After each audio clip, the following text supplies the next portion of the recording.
Hello and welcome all, wherever you may be. Port Elizabeth, a pretty picture, as is the case for St George's, where this test match takes place. A look at the two teams then, alongside is Mike Atherton and Sean Pollock. Athers, good morning. Morning, look through this Tommy. England side. Yeah, morning everyone. Just one change for England with Jofra Archer not fit to take his place, so Mark Wood replacing Jimmy Anderson from the last test at Newlands. So we're looking at the same batting lineup for England, with Sibley fresh of 100 alongside Crawley, Denley, who's going well, Root, and then Stokes, who made such an impact up in Cape Town. Young Ollie Pope, who looks a player. Josh Buttler, the wicketkeeper, who found himself light on the pocket after that last game. Dom Bess, young off spinner who did pretty well up in Cape Town. And then Mark Wood, he's the change. Very quick bowler, but with a history of injury problems. Just one change as well for the South African side, Sean. Yeah, Peter Malan obviously at the top of the order again, second time in a row for him. First du Plessis desperate to get some runs. No changes up until this point, but the change is Pretorius out of the unit, so he will not be batting at 8 instead. Dane Pedersen makes his debut. Skiddy customer. Reminds me a little bit of Charles Langerveld. And Joe Root's won the toss. England are going to bat first. One change. Mark Wood is coming into that England side instead of James Anderson, who's gone home. Short, wide, cut away for 4. A gift, really. It was a real low-arm, slingy delivery, this from Vernon Philander.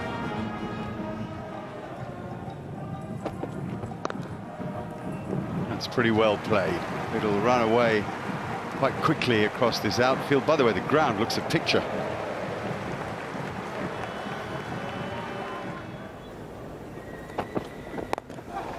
It's straight. That is a beautiful shot. Goodness me. Centurion has just put that away superbly.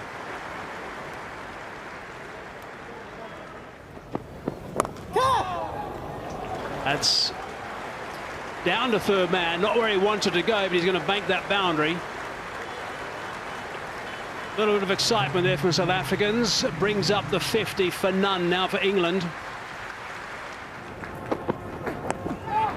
Oh, well played. That is deliberate. It might not have gone quite where he wanted it to. I suppose he was aiming it a bit squarer, but he decided to go after it. Zach Crawley is on an adventure. Well played. Well played, both men, actually. They remain unbeaten at lunch. Conditions are very much in their favour. And they've resisted all South Africa have thrown at them. Crawley has 20. And Sibley has 30. Sibley's hit 4 boundaries. Crawley's hit 2. 27 overs bowled in quite hot and certainly very humid conditions in Port Elizabeth. And there it is, just around the corner on the leg side. That's where the catch is. Rabada given the ball for a reason, and he has struck. That's nicely played, slightly overpitched and whipped through mid-wicket.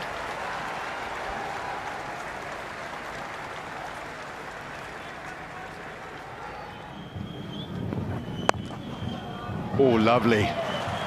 Threading the needle. Joe Denley's first boundary. Played. Using his height, just standing tall, staying calm, letting the ball come. That's classy batting from Zach Crawley.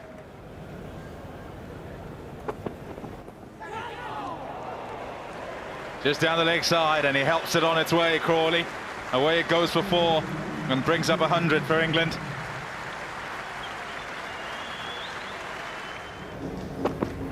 Oh, wow!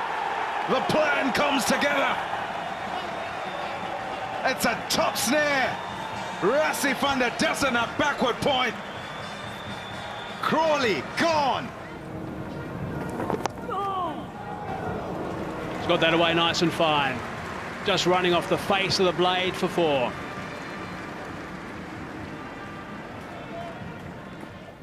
Last ball.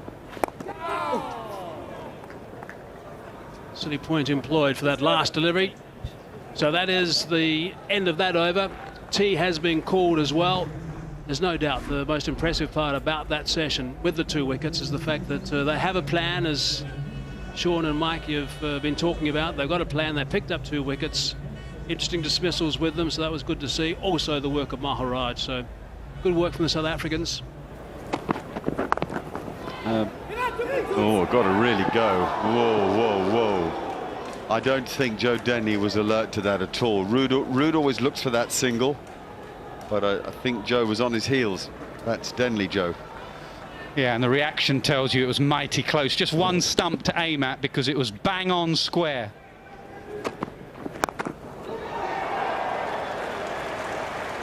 Well, you'd reckon to put those away. 49 out of 50. That is the old long hop, isn't it? Wide and long. Played. Lovely, right at the top of the ball's bounce. Rabada will be furious with himself. Consecutive balls, short and wide, outside off stump. That one not the rank bad ball that the previous one was. But as we've already talked about since tee, it's a tactic that requires discipline.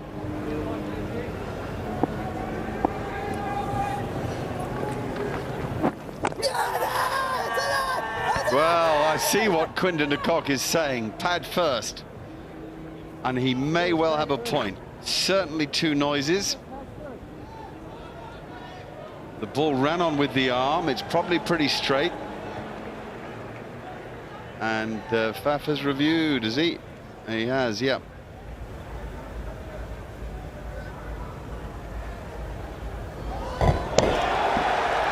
It's a brilliant review. Well done, Quinton de Kock. Denley got to 25. The innings didn't really go anywhere in a rush. Unfortunately, he got himself out. Played by Joe Root. Player of his class, got all the strokes, and he sees the gaps, not the fielders. Bowling! Oh, yes! It's not bounced, but perhaps a misread of length. Crashes into off stump. Yep, Root is gone. Shot. Too short, too wide, and Pope will love that. Cuts it away to get off the mark and also bring up 150 for England. 153 for 4.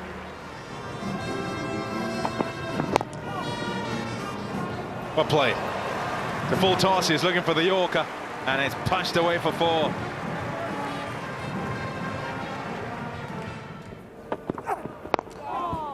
That'll be 4. Straight back down the ground. Hit crisply. One of Ben Stokes' finest. That's away.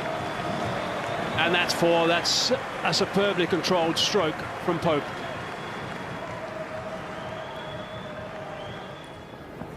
And he opens up a nice juicy half volley to Ben Stokes. I was just about to say, he's not only kept him quiet, but he's created opportunities. I think there's been 2 that have been sent upstairs that could have been possible wickets.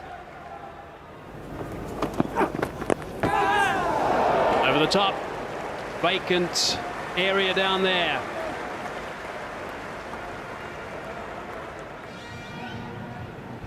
Little do we know. 80 overs gone. New ball. Ball, yeah.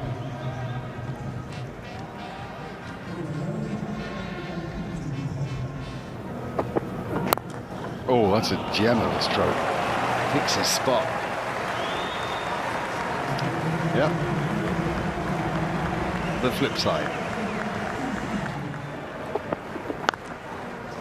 Now he's blistered one past point.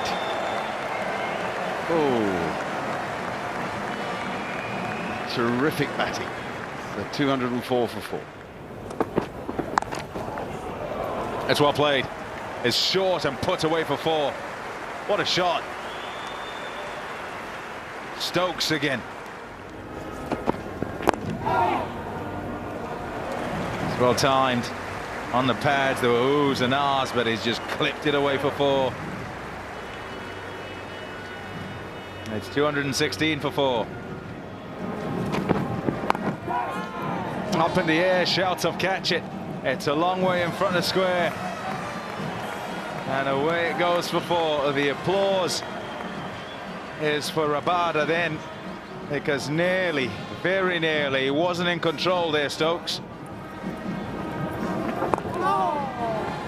Round arm to finish. The day done. 224 for 4, England, having won the toss and decided to bat first. A day that's been slow going. South Africa controlling the run rate and thereby bogging a few England batsmen down.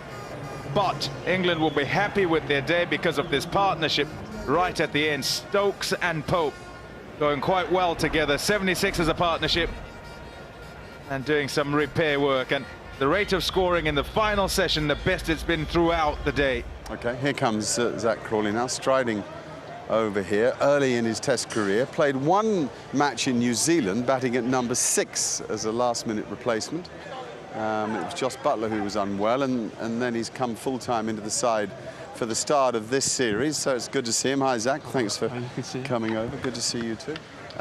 Well done. I mean, that was a hard 44, if ever there was one. Yeah, it was one of the slowest, well, the slowest 44 of my career, for sure, but hopefully the boys can go on, and they bat very well at the end there, so hopefully they can go on and get a good score tomorrow, and I think we're in a good position. Your feelings on the pitch? Very slow. Speeded up a little throughout the day, but it was still slow, but a bit of turn there, so that's good for us, batting, hopefully bowling last on that, so hopefully it continues to turn back quite a bit. A tall man for an opening batsman, isn't he? Crazy tall. I thought I was tall. I'm a shrimp between 2 giants. What about your dismissal? Were you standing? Were you conscious standing leg side of the deliver or leg side of the ball because of the field that they'd set? Yeah, so I came onto leg stump, so hopefully anything now on off stump I could hit through the offside, because they had a 6-3 leg side field. But they were very disciplined, to be fair. They're always right at the hip, so those fielders were there, so there's dismissal there. Absolutely, and I mean, I've been stuttering all day because I've been trying to rack my brain around how you leave that, because you're in a position to play. You've been teaching yourself as a tall lad your whole career that I have to play at that delivery. Anything in and around my what are you thinking when you're tracking that delivery out the bowler's hand? Now, you've clearly given yourself room. You've opened up your stumps. That's surely a free hit that you've just got out to. Yeah. Well, it was one of those, like you say, one of my strong shots as well, but you're just always playing that shot. It's very, especially at his pace, Norkie's pace, it's hard to leave. I perhaps could have gone up. I don't think it's hard to keep it down, I reckon, but a couple of overs before I went up and over him, which I was sitting out there thinking that maybe I could have done, but it's one of those, it's just very reactive shot. And Kev, you're so confused by this dismissal. I think everybody should have bowled at you there all your career. 100%, 100%. Probably wouldn't have played 10 games. But it's crazy. In 104 Test matches in my whole career, there was never ever a tactic of plying the leg side field, and that's why it's so interesting to speak to him, because he did the right thing. He took himself away from his stumps. Anything on his stumps is fine, and then he's just clipped a ball that is just so ingrained in your brain to play from such a young age. So, I mean, I was on commentary at the time, and I just said, you played it perfectly. Because I was talking about the situation, the way you got inside the line. I said, you couldn't have played that any better, and that's instinctive. Because how can you let somebody at 150 just prod you? Okay, all right. Right. I don't know. No. I think you've made a point. We're there with you. We're there with you on the point. Is he there with us? He said maybe I could have gone up. Just on the wider picture, it seems to me you're kind of learning on the job in Test match cricket. Little improvements all the time, whether it be getting your left leg out of the way or during this innings being wary of pulling the ball on a pitch you didn't entirely trust. Those kind of things are all part of the education process. Yeah, absolutely. I feel more comfortable every innings, so my scores are going up at the moment, so hopefully that can continue. That'd be nice. But I'm feeling more comfortable, and I learned a lot in Cape Town from that game, and facing a lot of balls today. I think I can take a bit from that. So. Nice for you to play in a side with so many youngsters and guys you know well. Yeah, absolutely. Yeah, we're a very young side. A lot of guys in there I played under 13s against. I've known a long while, but there's obviously the older guys and some great players in there as well, so it's a perfect mix. Quickly on spin. Yeah. How are you playing spin? Ollie Pope obviously uses the crease beautifully. Yeah. How are you guys playing spin? The top order. What is your key to playing spin? Well, everyone always talks about never getting stuck in the middle, and I think that's, like you said there, Popey does it very well, and Joe Root does it exceptionally well. So that's something that you can never get too good at, I suppose. You can always get further forward or further back, so that's something we look at. Perhaps a few more attacking shots today.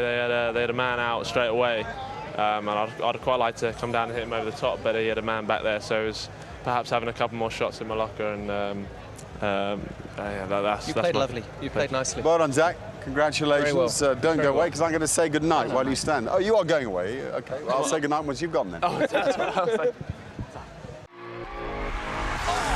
Awesome. Absolutely brilliant.